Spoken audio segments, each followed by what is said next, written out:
नमस्कार, आप देख रहे हैं न्यूज फॉर नेशन और मैं हूं सांत्वना आपके साथ। बिहार के 24 सीटों पर बिहार विधान परिषद के चुनाव होने हैं।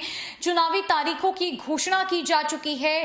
प्रत्याशी चुनावी मैदान में है। नामांकन की प्रक्रिया गत 16 मार्च को ही समाप्त हो चुकी है और अब भाजपा के वरिष्ठ नेता और साथ ही साथ पूर्व एमएलसी सच्चिदानंद राय भी चुनावी मैदान में है।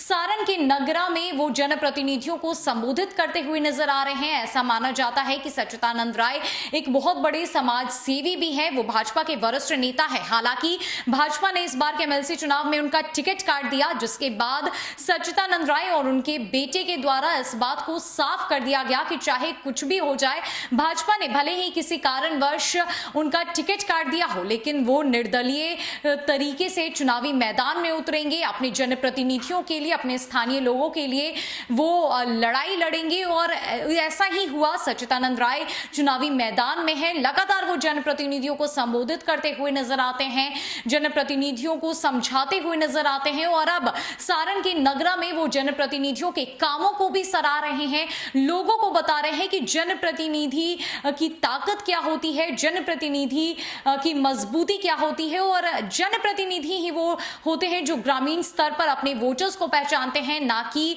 एमएलए या फिर मंत्री ऐसे होते हैं जो हर एक वोटर्स को पहचानते हैं। लेकिन ग्रामीण जो जनप्रतिनिधि होते हैं, खासकर वार्ड सदस्य और मुखिया ही ऐसे लोग होते हैं जो एक एक वोटर्स को पहचानते हैं, उनके तकलीफों को, उनकी समस्याओं को समझते हैं और इस तरीके से क्या कुछ कहते हुए नजर आ रहे हैं सच्चिदानंद राय जनप्रतिनिधियों से। किस तरीके से वो एमएलसी चुनाव की बातें कह रहे हैं, जनप्रतिनिधियों से क्या कुछ वो बातें कह रहे हैं, जनसभा में उनकी तरफ से क्या कुछ महत्वपूर्ण बातें कही गई है, सच्चिदानंद राय की तरफ से किन बातों को एमएलसी चुनाव को लेकर और जनप्रतिनिधियों को लेकर बातें हाईलाइट की गई है, आपको उनके पूरे बयानों के साथ छोड़े जा रहे हैं। साथ ही साथ देखिए कि किस तरीके से उनके तरफ से जनसभा आयोजित की गई, जहां पर वो संवाद करते हुए नजर आ रहे हैं।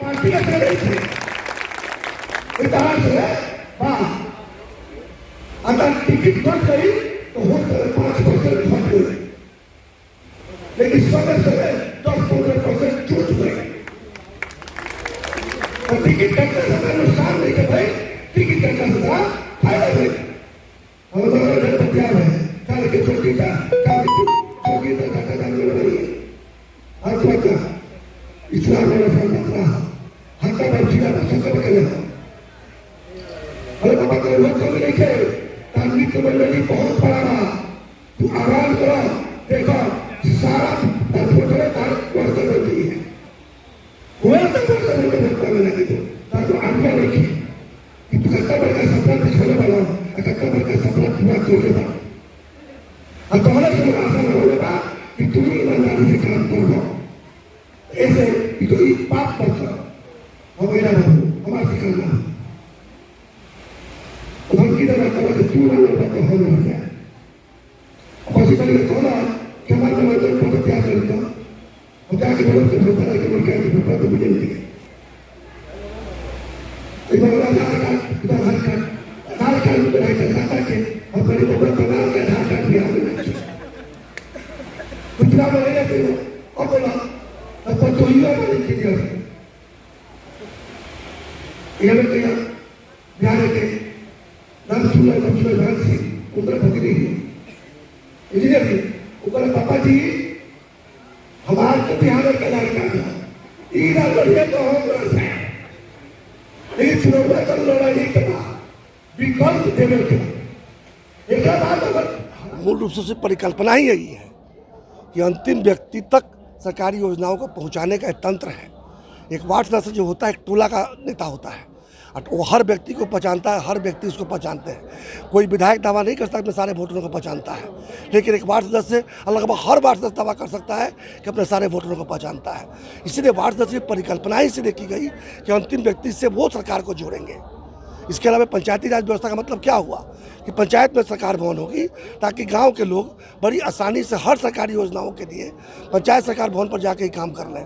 आगे लिंक बैठाना पंचायत सरकार भवन के मुखिया के माध्यम से ब्लॉक तक और प्रमुख के माध्यम से जिला तक और जिला के अध्यक्ष के माध्यम से राज्य की सरकार तक का जो ऐसा लिंक बना हुआ है। लेकिन हुआ क्या है कि हम लोगों ने स्विच तक तो बिजली पहुंचा दिया है, लेकिन स्विच से पंखा तक, स्विच से बल्ब तक जो है वो तार खोल के रख दिया है, जिसको पंचायती राज व्यवस्था कहते हैं। पंचायती राज व्यवस्था को उस तार को जोड़ देने से ही उजाला भी आएगा और हवा भी आएगी। मतलब समझ में क्या इशारे में कह रहा हूँ? इशारे में ये कह रहा हूँ कि यदि सारी सरकारी योजनाओं को, कार्यक्रमों को और सेवाओं को अंतिम व्यक्ति तक सही में पहुंच रहा है कि नहीं पहुंच रहा है या कैसे पहुंचे तय करना है, तो पंचायती राज व्यवस्था को इसमें उसकी भागीदारी जो आज तक नहीं दी गई है वो देना ही होगा। इसकी शुरुआत हो चुकी है, नीतिगत निर्णय हो चुके हैं। इस बार मैं चुनाव लड़ रहा हूँ कि मैं जीत के जाऊँ तो उसको धरातल पर उतारने में भी सरकार के साथ में सहयोग करूँ और जरूरत पर दबाव बनाऊँ। आप एक और जो अपने चुनाव प्रचार के दौरान बता रहे थे कि पंचायतों को मिली है उनकी सरकार और वेतन पेंशन ये क्या? वेतन पेंशन तो अधिकार है ना। जो भी जनप्रतिनिधि चुन के आता है, जनता का चुना हुआ, वो चाहे सांसद हो, चाहे विधायक हो और चाहे पंचायत प्रतिनिधिगण हो, तो उनका अधिकार है जिससे उनको अब तक वंचित रखा गया है। सारे अधिकार से वंचित रखा गया है। उनको तो काम करने का अधिकार से वंचित रखा गया है, उनको सम्मान से वंचित रखा गया था जो पिछली बार मिलना शुरू हुआ। इस बार यही है कि बिल्कुल धरातल पर पंचायती राज व्यवस्था उतरे। जो नीतिगत निर्णय कराने में वो सफल हुए हैं, वो नीतिगत निर्णय जो है धरातल पर इम्प्लीमेंट हो जाए, और जब इम्प्लीमेंट हो जाएंगे तो ये भी जब दिन रात काम करेंगे और सरकार के योजनाओं को पहुंचाने में मदद करेंगे तो इनका वेतन पेंशन तो वाजिब है, मिलना ही होगा। अगर सांसद को, विधायक को वेतन पेंशन मिलता है तो पंचायत प्रतिनिधियों को मिलना ही चाहिए।